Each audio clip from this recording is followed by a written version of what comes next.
Hi, boys and girls. Mrs. Van here. I sure hope you had a great winter break. Happy New Year. I am going to spend some time with you today to review some of our social emotional learning that we have been working on so far this school year. We're going to talk about our four zones and talk about expected and unexpected. So, to review our zones, let's go ahead and chant our zone song. Ready, set, go.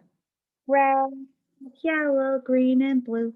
Green and blue. Oh, Mrs. Van started singing. Let me fix that. That was a little unexpected. Red, yellow, green, and blue. Green and blue. The zones of regulation share my feelings with you. Red, yellow, green, and blue. Green and blue. Nice work. Remember our different zones, right? Share what feelings we might have. And we know that our zone that we want to be in is green, where we are calm and ready to learn. Blue, our body might be moving slow and might have feelings such as sad, scared, or tired. Yellow is when we're higher energy, where we might start to feel excited, playful, right? Or maybe nervous or worried. And then red when is when our energy is extremely high and we feel out of control, such as feelings as angry or maybe so excited we can't control our body, right? Or frustrated or jealous, right? When we are thinking about what other people have and we want to, it could put us in the red zone. So we have to remember that our four zones, right, are all zones that we go into daily. None of them are bad zones. There are just zones that we would prefer to be in because that's when we can make our very best choices. And that zone again is green. Nice work. When we are in green, we can make the most expected choices. Remember, expected is when we feel good and comfortable, like that warm, cozy sweater, like I have on right now. And then unexpected is like that itchy, scratchy, tight sweater that's not very comfortable and it makes people feel not so great. Okay. Nice work with my, nice work working with me on your review. Now you will notice that today I have a fancy background and there's a reason for that. Mrs. Van would like to share a story with you today. And this background connects with the story. You'll see some trees and some snow, and there might even be some mountains back there if you look closely. The story I'd like to share with you today is titled Slumberkin Presents Yeti. And so Slumberkins is just this great um, company that has these books that share about different feelings and how we can manage them. Okay. The book is by Kelly Oriard with Callie Christensen and it's illustrated, right? Drawn, the pictures are drawn by Teresa Thompson. So we're going to take a look at the book today. And I'm noticing right now that you cannot see my book very clearly when I have the virtual background on. So it's fun to show you a glimpse of what we're going to be reading, but I'm going to turn it off in just a moment so that you can see the book better. All right, here we go. Nice job being patient and ta-da.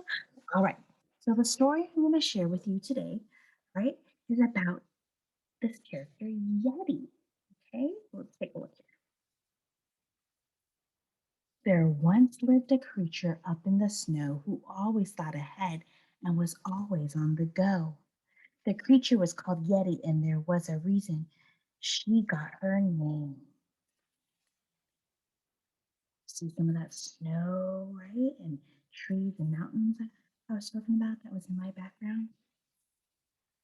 Yeti always asked questions, and her demands were always the same. Are we done yet? Is it time yet? Things are moving too slow. I can't wait around. Let's go, go, go.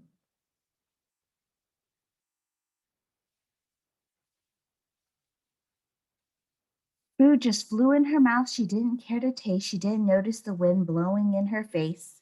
The things on her mind were all up ahead, and she couldn't remember the things people said. Her friends and her parents didn't know what to do. She couldn't slow down. She was always on the move. Suddenly, it seemed that she had lost her control. She liked to have fun, but this wasn't her goal. Ooh, if she's losing control, I wonder what zone that might be in. Possibly yellow or red, right? Nice job, boys and girls. Things needed to change, but how could she start? Then came the answer straight from her. Oh, here's half my heart. You had to make your other half with me. You need to slow down and start paying attention to what you are feeling with all of your senses.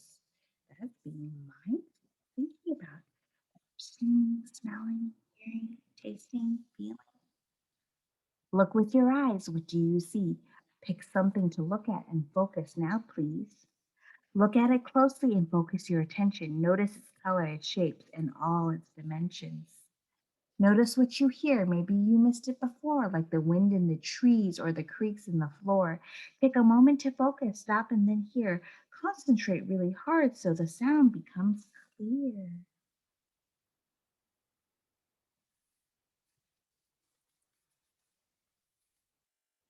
Yeti practiced paying attention to her senses and found her mind felt slower and her body calmed down. Her body is calm. What's green? Nice work. Thinking what's next and making a plan is a fine thing to do unless it gets out of hand. Repeat after me. Here's what Yeti can do to help her slow down, and maybe you too. So it's going to be my turn and your turn. Okay? I slow down and am calm. Okay?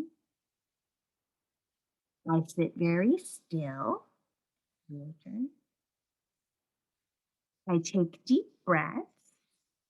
Your turn. Relax and chill. Your turn. Nice work, friends.